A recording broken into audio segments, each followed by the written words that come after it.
Kalamazoo is my hometown. I was born and raised here. I was born at Borges Hospital off of Gull Road. Grew up in a home with 7 children and a mother and father. Um, they taught us to be independent. They taught us to make our own money and to be respectful and mindful of the law and just do the things that we should be doing to prepare ourselves for life.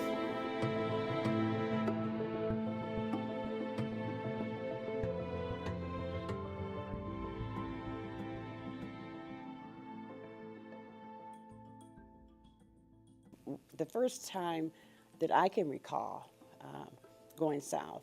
So we pulled in a gas station, and I had to go to the restroom really bad. And I ran around the gas station, and I ran into the ladies' restroom. The door said women. I didn't see the door that said colored. I really didn't. I was too young to even understand, comprehend what that was about. But that was my first experience with really true racism. I used the bathroom, came out, and but she looked tall to me, real tall white lady. She just, when I opened the door, she was standing right in front of me. She said, "What are you doing in here, little gal?" And I said, "I'm in here, I have to use the bathroom." I said, "What's wrong with you?" And I just ran right by her. I didn't know. We got back in the car, and my father said to me, "Cal, you have got to read the signage. Read signs before you go into the restroom because we're down south now. And restrooms and restaurants and different places that are open to the public aren't really open to Negroes, because back then we were called Negroes." And so I said, "Why?" I didn't understand it. And he said, "That's just the way it is. It's the law." I was very upset. I said, "That's not fair. What is that?" Because we lived in Kalamazoo. It was hard for me, and it was the rest of us, but I was the one that questioned a lot to comprehend, why is this happening and we're still in America? It was very interesting growing up here.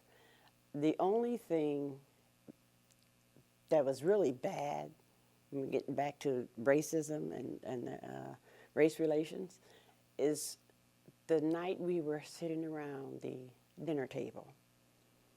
And my father, after he said the prayer, we were talking, everybody's talking and whatever, because that's where we ate and that's where we did our homework, at the dinner table in the dining room. And he said, "Callahan, it was in the summertime, school was out. You're going to be going to that new high school in the fall, Loy Norrix." And my father was a strict disciplinarian. He was one, he'd whip us with a belt if we were disobedient. He didn't beat us, but he would whip us. He'd pop that belt out. If he would call us on Sunday morning to get up and go to Sunday school, he would stand at the bottom of the stairs and he'd call our name: Mildred, Richard, Charles, Cal, Billy, Roger, Gwen. He'd just call us right in that, and we would always say, "Yeah, Daddy, yeah, Daddy." He said, get up, it's time to get ready to go to church. Time to get ready for Sunday school." And we said, "Do we have to?" "Yes, you do. You do." "Okay." And if he didn't hear our feet hit the floor within so many minutes, he'd take those steps. There's 13 of them. He'd take them 2 at a time. And while he was coming up the steps, you could hear his belt coming out. And I said, "Loy, who?" He said, "It's a new high school that's been built out there by Millen Park." Well, I knew where Millen Park was because my parents used to take us out there just so we could run around and get tired enough to go to bed when they got us back home. But he says, "Right across the street from Millen Park, it's a new high school. They don't have enough Negroes in the school." So I said, "Yeah, but why do I have to go? There are Negroes all over this city. Why do I have to go?" He says, "Well, they came to the church. They came to the NAACP first, the school administration. and they asked how would they help them get some Negroes into the school system, especially at Loy Norrix. And they made an announcement at church. You probably weren't paying any attention, but they made an announcement that they would be selecting some of us to integrate those who are going from 9th to 10th grade. And so I was so upset. I was very traumatized because I've been looking forward to going to Central where my three older siblings were attending. I said, I don't like it that I have to go there. And he says, well, you're already signed up to go, so you'll be, well, how am I going to get there? And so everybody around the table is kind of quiet. And then my brothers, the two younger ones especially, started teasing me. Oh, you got to go to Loy. What? Loy? No, what is that? And making fun of, how kids can be so cruel. But I was very upset that I was volunteered to go, and it came as such a shock and surprise to me. So come September, I get on a bus a block from my house, because they gave us all the instructions on how to get us there. It was not only me. There were children there was one child from about 6 or 7 different families that went there. So I was among some of the first blacks that integrated Loy Norrix High School. And it wasn't a pleasant experience at all.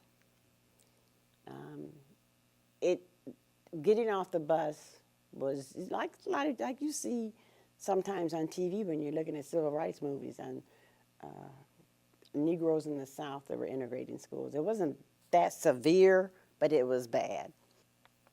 First day of school, get off the bus, call the N-word. It wasn't all the children, the students. It was a handful. But it was enough to make your life miserable. And I even remember the names of the boys in particular. And to this day, I remember their names because it was just an awful things that they would do and say to us as we got off the bus. And they would throw paper balls at us, ball up sheets of paper and just throw it at us, and just nasty stuff. Call us the N-word from the time we got off the bus till we got out of their sight, because we were instructed to go right inside the school. Do not mingle around.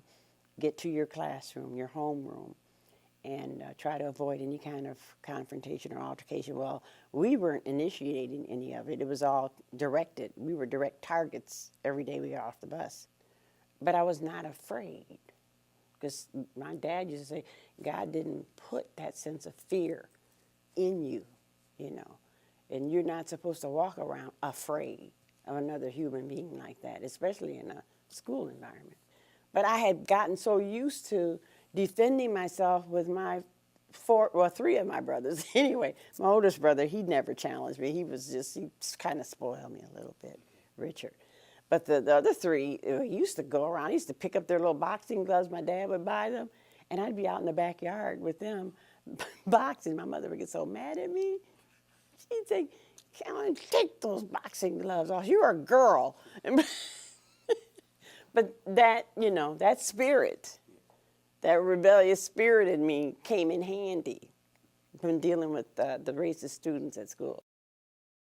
And so one day I got off the bus, never will forget, and they started making racist comments. And they would just stand at this tree that was close to the bus stop on the school grounds. And I never will forget, I had my books in my book bag in my hand. They didn't have backpacks back then. You had to carry your books. So I'm carrying my books, and I just walked right in the midst of them, about 6 boys, 6 white boys. I walked right in the midst of them, and I just dropped my books, and I balled my fists up. I said, I'm sick of you. I'm sick and tired of you calling us these names. The other kids they were looking, but I'm the only one that had the nerve to confront them. And I balled my fist up. I said, you think you so tough?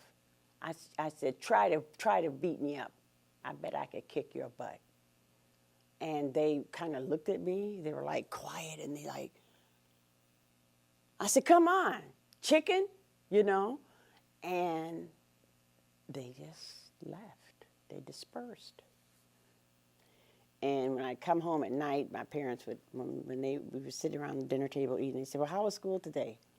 And I'd tell them, I don't like that school because there's people, they call you names and it's awful, you know. I can't even, I don't feel happy there, you know. And my father would say, well, it'll get better. I said, well, why do I have to do this? He says, somebody has to do it, somebody. And I told him, you would do it. Somebody has to start that process. They must integrate that school. That's what they told us. And you're strong, young lady.